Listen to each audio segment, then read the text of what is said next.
ఈ క్వశ్చన్లో వచ్చేసి ఫస్ట్ మనకి ఓపెన్ చేసినటువంటి క్యూబ్ షీట్ ఇచ్చిండు. ఓపెన్ చేసిన క్యూబ్ షీట్ ఇచ్చిండు. ఈ ఓపెన్ చేసిన క్యూబ్ షీట్ నుంచి ఈ పాసిబుల్ ఫోల్డెడ్ క్యూబ్ ని ఫైండ్ అవుట్ చేయమన్నాడు. పాసిబుల్ ఫోల్డెడ్ క్యూబ్ అంటే దీన్ని ఫోల్డ్ చేసినప్పుడు, ఇక్కడ ఓపెన్ చేసినటువంటి షీట్ ఫోల్డ్ చేసినప్పుడు ఇక్కడ మనకి ఏది పాసిబుల్ అవుతుందో దాన్ని ఫైండ్ అవుట్ చేయమన్నాడు. సో మనకి ఇక్కడ నుంచి ఏం చేస్తాం, మనం ఫస్ట్ ఆపోజిట్ ఫేసెస్ ఏవి ఫైండ్ అవుట్ చేస్తాం. ఇక్కడ మనం వచ్చేసి ఫస్ట్ మనం ఓపెన్ చేసిన షీట్ నుంచి ఆపోజిట్ ఫేసెస్ ఏవి ఫైండ్ అవుట్ చేస్తాం. ఇక్కడ ఇవన్నీ మనకి అడ్జసెంట్ ఫేసెస్ ఉన్నాయి, అంటే సైడ్ బై సైడ్ పక్క పక్కన ఉండే ఫేసెస్ ఉన్నాయి. సో ఇక్కడ నుంచి మనం అడ్జసెంట్ ఫేసెస్ ఏవో తీసుకుంటాం. ఫస్ట్ క్వశ్చన్ నుంచి ఏమో ఆపోజిట్ ఫేసెస్ తీసుకుంటాం, ఇక్కడ నుంచి మనం అడ్జసెంట్ ఫేసెస్ తీసుకుంటాం.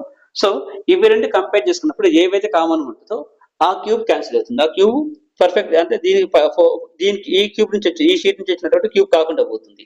సో మనకి ఇవి మ్యాచ్ కాకుండా ఉండేది కరెక్ట్ ఆన్సర్ అవుతుంది. సో ఫస్ట్ మనం ఇక్కడ ఆపోజిట్ ఫేసెస్ తీసుకోవాలి. ఆపోజిట్ ఫేసెస్ అన్నప్పుడు ఏదైనా మనకి క్యూబ్ షీట్ ఇచ్చినప్పుడు థర్డ్ ఫేస్ వచ్చేసి ఆపోజిట్ ఫేస్ అవుతుంది.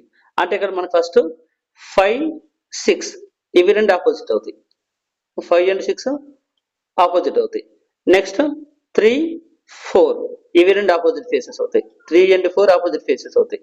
నెక్స్ట్ 1, 2 ఇవి రెండు ఆపోజిట్ ఫేసెస్ అవుతాయి. ఇవి మనకి ఇక్కడ అడ్జసెంట్ లో ఉండొద్దు. ఈ 3 పేర్స్ నుంచి ఏ ఒక్కటి కూడా ఇక్కడ అడ్జసెంట్ లో ఉండదు, అప్పుడు అది పర్ఫెక్ట్ క్యూబ్ అవుతుంది. సో ఇక్కడ చూసుకుంటే 1, 6 అడ్జసెంట్ అన్నాడు, ఇక్కడ 1, 6 లేదు. నెక్స్ట్ 1, 5 అడ్జసెంట్ అన్నాడు, ఇక్కడ 1, 5 కూడా లేదు. సో నెక్స్ట్ 6 ఇక్కడ 6, 5 అన్నాడు.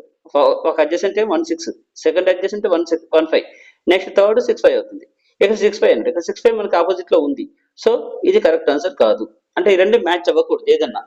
నెక్స్ట్ 3, 2 అన్నాడు, ఇక్కడ 3, 2 లేదు. 3, 2 కంప్లీట్ అయిపోయింది.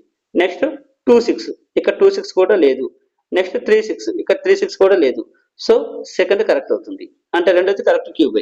నెక్స్ట్ ఫస్ట్ టైం అన్నాడు, ఇక్కడ 5, 1 అన్నాడు, అక్కడ 5, 1 లేదు. ఓకే. నెక్స్ట్ ఇక్కడ 3, 1 అడ్జసెంట్, అక్కడ 3, 1 కూడా లేదు. నెక్స్ట్ ఇక్కడ 5, 3 అన్నాడు, అక్కడ 5, 3 కూడా లేదు. సో ఇది కూడా correct answer. Next fourth cube కొద్దాం. ఫోర్త్ దానికి వస్తే ఇక్కడ ఫస్ట్ టైం అన్నాడు, ఇక్కడ 6, 2 అన్నాడు, ఇక్కడ 6, 2 లేదు. 6, 2 ఇక్కడ 6, 2 ఇక్కడ లేదు. ఇక్కడ 2, 4 అడ్జసెంట్, 2, 4 ఆపోజిట్ లో లేదు. నెక్స్ట్ ఇక్కడ 6, 4 అడ్జసెంట్, 6, 4 కూడా ఆపోజిట్ లో లేదు. సో ఇది కరెక్ట్ ఆన్సర్. అంటే మనకి ఇక్కడ ఎక్సెప్ట్ 1 అంటే 2, 3, 4 వచ్చేసి పర్ఫెక్ట్ క్యూబ్స్ అవుతాయి. 2, 3, 4 అంటే డి ఆన్సర్.